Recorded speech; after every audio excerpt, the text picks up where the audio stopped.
Ramogi yeno dhiambo makoro oromo sa par kamaro ni machiegni mar yudo weche manyien mag kange kacha kokale Ramogi TV injalo moyiero Ramogi TV dhiambo ne poch gi pak kuma miwa bedo kawarien kinde ka kinde gi weche manyien. Adwani mondo miami weche manyien mag kange kacha mosefwambo ni katimore ka kod kacha nyakwa Ramogi gi kinde ni nyinga en George Bati.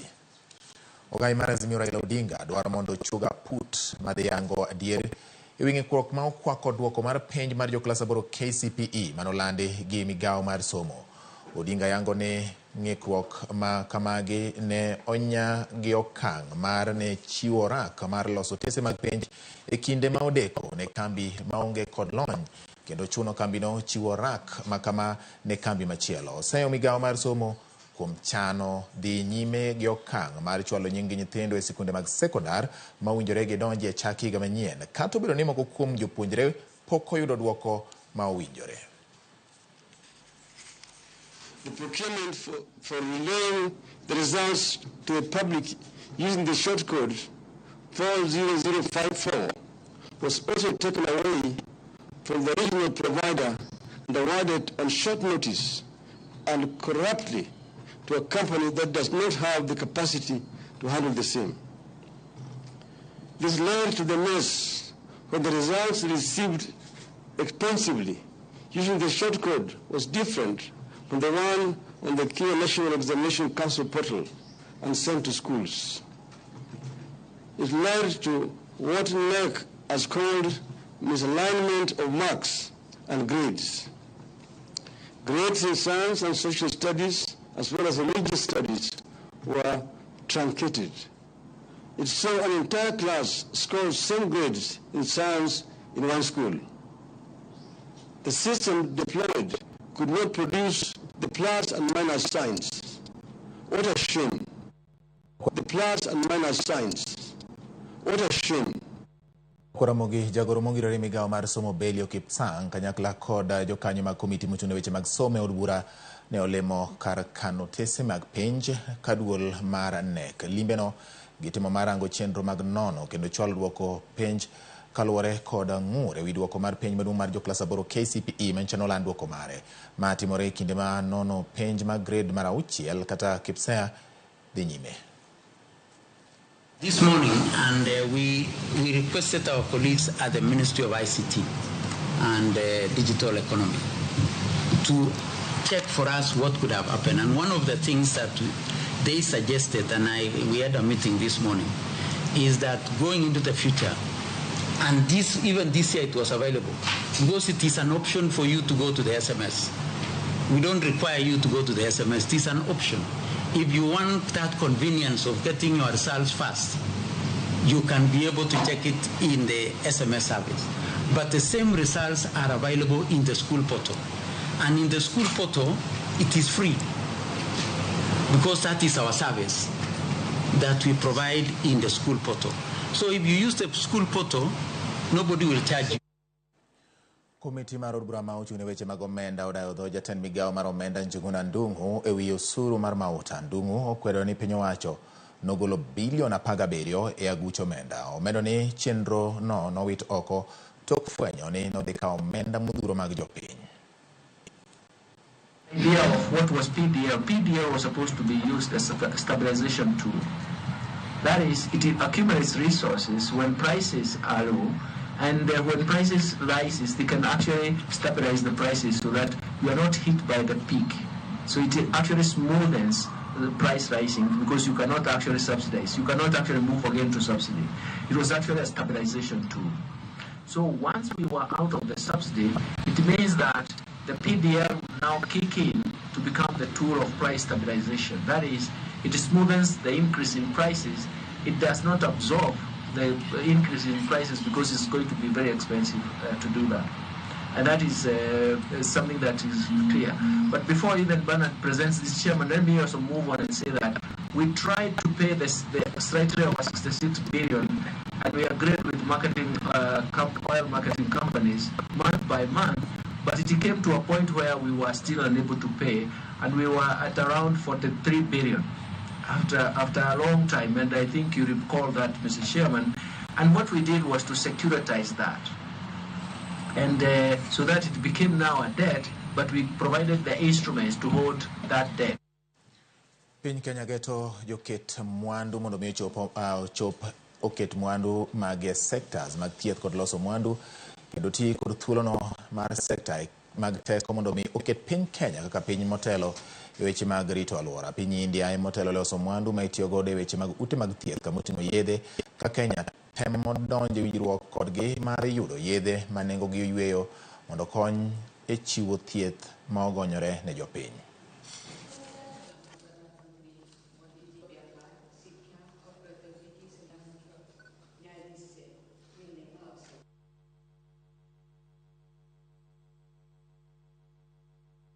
I am proud that Kenya and India are united by history, trade, and friendship, which are expressions of our common experience and shared values, most salient of which are the love for freedom and enterprise and the peaceful pursuit of progress in a robust democracy. Across the Indian Ocean, therefore, is a vast sea of opportunity and commonality, which can float all Kenyan and Indian boats in their voyages into the future. Every sector is sailing in this epic quest. Today, we have affirmed that West Kenya and India enjoy a proud history of successful friendship. What we can achieve in the future, given our shared values as well as our shared commitment, is far greater. Apiso gai mar jomid buche oganda otimo lokruoge buora ne apisas mag bede migepe mage gwenge mopogore opogore pacho ka.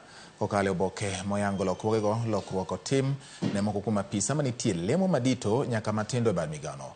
Brian Pratt Ayodo mayande en jalupo gai mar jomid buche koro gol Kisii kendo dhi chung' ne Imbo mar Kenya. Saba etingolet ikol ma osebedo e bad migao mang'iyo ni tich otim mong'ith e apisi mar jomid buche oganda koro ter e gwenge ma Migori. Odumba Morin mosebedo e duol mar jorieko ka jomin buche ogol Kisumu inam kendo tetelo ne chenro no mag mino buche oganda Busia ka Jona Miroka Riechi mano mako lemo makamano Kibera oter Makadara Nairobi. Teri Wanjiku kod Ann Nyambura duto ma osebedo bad migao mar kedo kod weche mag mibadhi e apisi mar jamin buche oter Kisumu e kinde ma Morin Awor Akunja mosebedo bad migao mar winjo aywagra kata ywagruok e wi ketho moting'o mag kuo e apisi mar ogai mar jamin buche koro ter telo ne chenro no Kisumu winam. Matwa Kerongo mosebedo Rongo otere bad migao manono buche mag jamin buche oganda ka Anderson Mwiti owuok e doho ma Milimani Nairobi kendo tere Kisumu e kinde ma James Gekumba ogol Thika e kaunti ma Kiambu bende nyaka Kisumu. E kinde no Angela Dhiambo Okalo mosebedo kao mako lemo no mamalo ya puta mar jomin buche oter Migori. Lokruogego mabende mula apise mamoko apise manitiere lemo kata apisa manitiere lemo mar SPC Aseda Awor ogol Kericho kendo tere nyaka Kisumu Maseno. Kalo Itareng Chemsa ogol Trans Nzoia kendo dhi tiyo Homa Bay. E lemo mar PC1 Lydia Kipiego ogol Uasin Gishu kendo tere Ugis. Caroline Kiptum ogol Kericho kendo koro dhi tiyo Ukwala e kind lokruoge mamoko.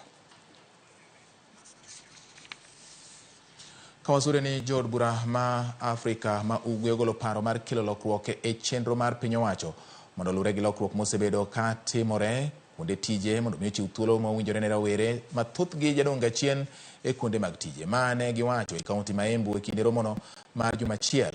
Romo mokelo kanyakla moko kuom jotije piny owacho ahinya to mago marango chal mar jotije kama jod bura oywago lwasi marach mathoth jotije marowere ma kokawo chako tich thoro kale e kinde mathoth gi sani timo tije kokale yor mbui. Jalup gavana ma Embu Kinywa Mugo wacho ni piny owacho ma counties nitiere gi ng'ikruok e keto kare weche mag chudo ne jotije ahinya to jotije ma osebedo katiyo kuom kinde malach. Jood burago osingo chwalo paro mar kelo lokruok e od bura mondo mi goye mbaka gi jood bura.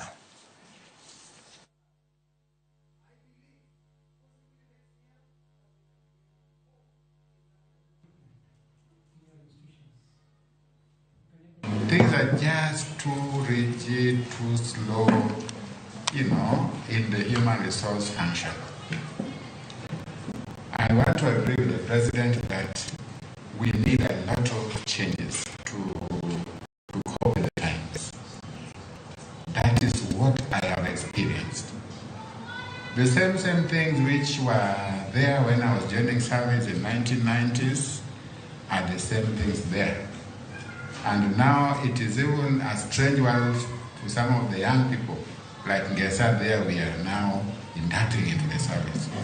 We have an open discussion with the youth, and they have raised critical issues, especially touching on policies, that I think they are pertinent issues that they are raising. The HR policies, for instance, that we have currently, according to what we have gotten from them, is that they are not favoring the youth. They are favoring as the old cohort that is exiting the service. Number 3, we need to develop an integrated approach to leverage technology and innovation. I think that is very important to the youth. Officers magduol mataya guchomenda mag CDF dwaro mondo sirikal omed pok mar omenda go kowuok e atamalo 2.5 nyaka atamalo 5 e kinde ma ipodho budget. Officers go lero ni pok ma kama osekonyo chwalo dongruok kendo dwaro nitie mondo sirikal omed omenda ma kama e bero lek mag dongruoge. Japuonj maduong' mar skul sekondar ma Ngala Memorial Patricia Mwau lero ni thoth jonyuol geto pok mar omenda ma kama e siro somo mag nyithindgi. Patricia Mwau. I come from Machakos. But then changamoto ambayo tuko nayo. Basari hapa kwetu Kilifi North iko na uhitaji mkubwa. Kama vile serikali inavyojua, Kilifi County ni county ambayo kidogo ina wanafunzi wengi ambao ni needy students. Na ule mgao ambao tunapata 190 million haututoshi, kwa sababu katika huo mgao ndio tunaganya pesa ya miradi, tunaganya pesa ya ofisi na pesa ya basari. Na katika maombi yale ya basari ambayo yako kwa ofisi yetu huwa ni mengi. Kwa hivyo katika ile pesa ambayo tunapeana basari haitutoshi. Tunaomba serikali tuongezee pesa. So it's quite appropriate that we are coming here at a time when the world is celebrating Gender-Based Violence Week, when we are coming to a girls' school. And what we have seen here is quality of workmanship, structural integrity, and now we can replicate this elsewhere. I think as a board, we are satisfied and we intend to replicate this elsewhere in the country. It costed CDF 12.5 million and took 2 years to construct. Piny owacho oyango mbolea manyien mabiro konyo medo lo ndadho kata chia kendo medo nyak mar chiemo mokete lo mondo miyo yuto mar jopur koloso nyasi mar odiochieng' mar lo. Jagoro mongirore migawo mar pul Paul Rono wacho ni ma en achiel kuom okenge ma piny owacho ni godo mar bero aguch chiemo ma pacho ka. Omedo ni kit mbolea ma jopur osebedo katiyo godo osebedo ka medo aside lo mamiyo chiemo ok nyag kaka dwarore. $7. But what do you do? What is so much sugar in you? We ask ourselves, so what were you doing there? If I ask you what were you doing in that, we can see that the room is getting very full, and we're going to have some arrangements. And sell the international market. So the government has put up a soil policy management plan, which going forward, the government is going to roll out to ensure that our soil structure for agriculture is made healthy so that we can have maximum production of our crops and our produce, both for national and also for the global market. And the current fertilizers which the country is using now is blended in such a way that it will support healthy soil environment and healthy crop management in our farms. Riwruok moro mong'ere kaka Sigomre Organic Agriculture Program SOP ochako chenro mar chiwo chiemb dhok mar jopith mar dho chak e kaunti ma Siaya. Kowuoyo e gwenge mag Sigombre sub-county ma Ugunja e kinde romo mokelo kanyakla jopur kod jokanyo e sekta mar pur, jata chenro mar pur e kaunti ma Siaya Isaac Manyien owacho ni chiemb jamnigo biro medo kwan dhok mag chak e kaunti no. Ojiwo jopur mondo orwak chiemb jamnigo kendo giti kodgi kaka yor medo yuto magi kaluwore ni kwan mag joma oserwako chiemb jamnigo pod piny. Gino mowacho ni oseduoko piny yuto mar thoth jopith jamni e kaunti ma Siaya. Moko kuom jopur mosebedo ka miyo chiemb jamnigo jamni magi opoyo kit chiemo mar dhok no magiwacho ni osemedo yuto margi ka moko yudo nyaka siling 15,000 dwe ka dwe. At times I make as much as over 15,000 in a month. Fodder farming is so easy to be conducted even by the people living with disabilities because it is not as expensive as this other type of farming. We are holding the field day to encourage other farmers to join in sustaining a dairy production.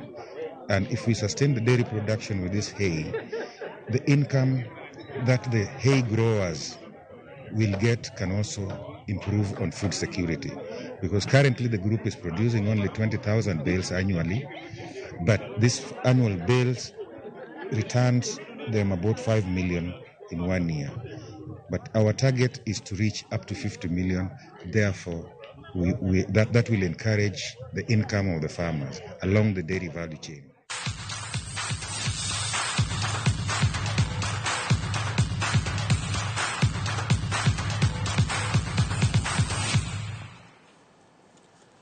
Joloch manyien mag Afrika tuke mag basketball mar ji adek koni gi koni Kenya nyodugo pacho ka nyoro bang' loyo Misri 21-20 kendo gibedo joloch mag Afrika.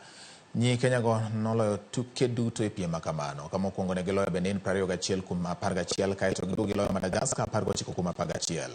Ne gidogo giloyo Uganda 15-13. Jotugo duto mag timno moro ka moro ne omi mich mar siling 200,000 gi jatend migawo mar tuke Ababu na Mwamba. Because when we went into the tournament,